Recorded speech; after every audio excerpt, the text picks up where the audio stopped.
Em nosso estudo de hoje, a lição 16 do livro Justiça Divina, que tem por título Na Escola da Vida. De alma confrangida, observas os semelhantes considerados na terra em faltas e culpas maiores que as tuas.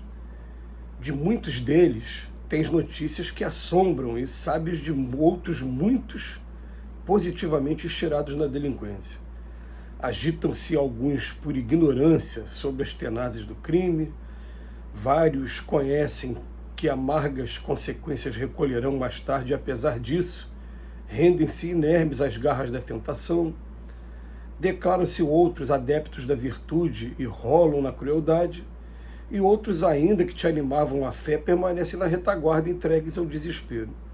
E junto deles há quem diga, são almas empedernidas, há quem reforce, são feras em forma humana. Entretanto, ainda mesmo te arrolha entre as vítimas, carregando o peito dilacerado, não ergas a voz para persegui-los, estão marcados em si mesmos pelo remorso que trazem no seio. Não é necessário que te aproximes com vergastas para urzir-lhes a carne. Além de sitiados na dor do arrependimento, quase sempre transitam em cárceres de amargura ou respiram exilados do carinho doméstico, sorvendo lágrimas de aflição. Em lugar de fel e desprezo, dá-lhes amor e esperança, a fim de que despertem a vontade entorpecida para o campo do bem. Diante de todos eles, nossos irmãos enganados na sombra, abençoa e ora, e se te agridem desvairados e inconscientes, abençoa e ora de novo, na certeza de que Deus a ninguém abandona, e ainda mesmo para os filhos mais depravados, providenciará reajuste por meio da reencarnação, que é a escola da vida, a levantar-se divina do bendito colo de mãe. Com a medida que julgardes, sereis julgado. É a sentença que está lá no Evangelho de Jesus. Hoje a gente consegue olhar para cada figura dessa, encarnada aqui na Terra, e a gente consegue identificar um pouquinho de cada um em nós também. A gente consegue observar o porquê de estarmos todos nessa grande nave chamada Terra, como diz até o Emmanuel, que a Terra é uma grande nave, quem está na prova da riqueza está na primeira classe, nós estamos na classe econômica, mas o objetivo de todos acaba sendo o mesmo, né?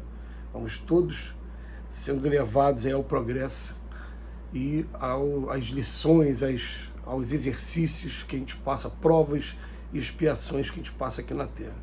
Mas a gente vai encontrar muitas pessoas que a gente consegue observar que elas estão em faltas e culpas muito maiores que a nossa, como diz aqui o Emmanuel, e o Emmanuel vem até chamar a atenção para cada uma delas, mas que a gente possa aproveitar para fazer uma análise também com cada um de nós também. Não faz parte do nosso processo de reforma íntima? O convite lá no Livro dos Espíritos de Santo Agostinho, diariamente, todo santo dia. Colocou a cabeça no travesseiro, dá uma passada por todo dia, interroga a consciência se eu fiz alguma coisa que possa ter desagradado, que possa ter ofendido, em primeiro lugar a Deus e em segundo lugar ao próximo, e logo em seguida a gente começa os trabalhos para poder reparar aquilo que a gente fez. Mas ele vai colocar aqui, agitam-se alguns por ignorância sobre as tenazes do crime. Tem um parágrafo ainda antes, né? De muitos deles tem notícias que assombram e que sabe de outros muito positivamente estirados na delinquência. Um na delinquência, outro no crime. Depois, outros sabem as consequências amargas que vão recolher, mas nem por conta disso conseguem fugir da tentação. E isso é muito comum, principalmente em cada um de nós, quando a gente está já nesse processo de reforma íntima. A gente consegue identificar quais são os nossos maiores problemas, a gente começa uma luta, é o bom combate, segundo Paulo, conquista do homem velho, segundo Joana de Ângeles, mas a gente começa uma luta que a gente percebe que não é fácil. Então a pessoa quer largar um determinado vício, sabe que o vício faz mal, sabe, estuda quais são as consequências, tanto físicas como espirituais desse vício, mas ainda está enraizada nele. Para largar ele não é uma coisa que se conquista de uma hora para outra. Conquista com muito sacrifício. Depois ele vem falar aqui para o outro: declara-se outros adeptos da virtude, mas continuam na crueldade, ainda tem a asa da inteligência, não desenvolveu a asa da moralidade ainda.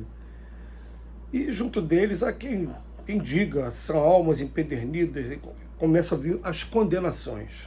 Há quem são feras em forma humana, e ele vem falar para a gente: não erga a voz para persegui-los. Principalmente aquele que já tem a responsabilidade do conhecimento, que a gente sabe que a nossa responsabilidade tem o tamanho do nosso conhecimento. Há muito será cobrado daquele que muito recebeu.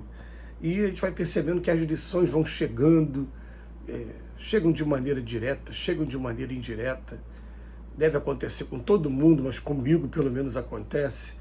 Se eu estou prestes a cair em um determinado erro, ou terminei de cair naquele erro, a mensagem de corrigendo, ela vem da maneira mais interessante possível. Ela vem através de uma frase que alguém te manda pelas redes sociais, ou que você lê.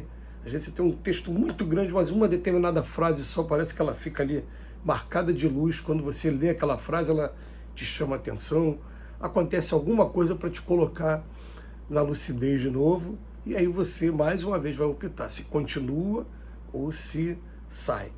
Vamos colocar uma coisa na cabeça, gente. Aqui no mundo de expiações e prova que a gente vive, não existe perfeição, e vai ser muito comum a gente errar. Aliás, só não erra aqui no mundo de expiações e provas aquele que já adquiriu o aprendizado. Então, a prova dele já foi conquistada em outro momento, mas a hora que ele começar a identificar quais são as provas que ele tem pela frente, ele vai ter dificuldade também. Prova tem dificuldade, expiação tem dificuldade, ponto. Então a gente vai começar a respeitar as dificuldades dos outros, assim como a gente quer que eles respeitem a nossa dificuldade também. A gente vai entender que o nome disso é empatia, ou a gente vai entender que o conceito de caridade é benevolência para com todos, perdão das ofensas, e um conceitozinho que está sempre ali também no Livro dos Espíritos, chamando a nossa atenção, né? São 3 conceitos: é a benevolência, é o perdão, mas também é a indulgência. E essa indulgência, a gente quer essa indulgência para a gente e quer a indulgência para os outros também. Então o Emmanuel vem fazer um pedido para a gente. Ele vem falar para eles: além de sitiados da dor do arrependimento, que sempre transitam em cárceres de amargura, ou respiram exilados de carinho doméstico, só vendo lágrimas e aflição, o que eles pedem para a gente: em lugar de fé e desprezo, vamos dar amor e esperança, a fim de que despertem a vontade entorpecida para o campo do bem.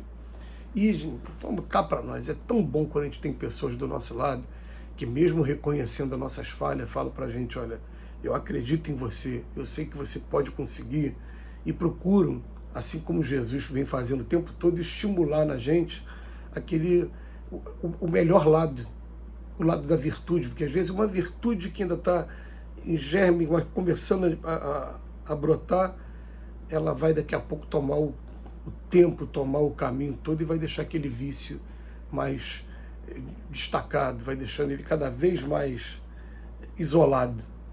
E é assim que funciona a coisa. Pelo menos a gente vai percebendo que no trabalho de reforma íntima, a gente se concentra naquilo que a gente quer modificar, mas ao mesmo tempo a gente começa também a se entregar ao trabalho e ao estudo, porque é isso que vai modificando a gente, vai trazendo a gente para novas sintonias.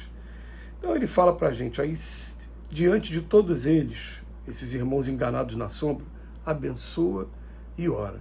Se te agredirem, abençoa de novo e ora de novo, na certeza de que Deus a ninguém abandona.